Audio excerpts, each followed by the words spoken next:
तर नमस्कार भावांनो, स्वागत आहे तुमचं SY ग्राफिक्स या युट्यूब चॅनलवर. तर भावांनो, बकासूरच्या पायाला दुखापत झालेली आहे.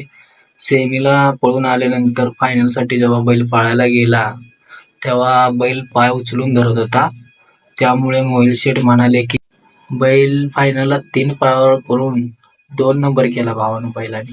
बैलाला एवढी दुखापत झालेली असताना सुद्धा बैलाने पळून 2 नंबर केला, 3 पायावर पळाला आणि फायनलला त्यांनी 2 नंबर केला.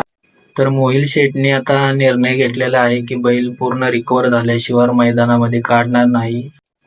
योग्य निर्णय घेतलेला आहे बकासूरबद्दल. जोपर्यंत रिकव्हर होत नाही तोपर्यंत बैलाला मैदानाला सुद्धा काढता येणार नाही भावांनो. तर तुम्ही प्रार्थना करा की आपला लाडका बकासूर लवकर बरा व्हावा, त्याचा पाय लवकर बरा व्हावा आणि परत एकदा मैदानामध्ये दिसावा. तर भावांनो, सबस्क्राईब लाईक करा, असं काय बोलणार नाही. फक्त बैलासाठी प्रार्थना करा की मैदानात लवकर आपल्याला पळताना दिसेल, 1 नंबर करताना दिसेल.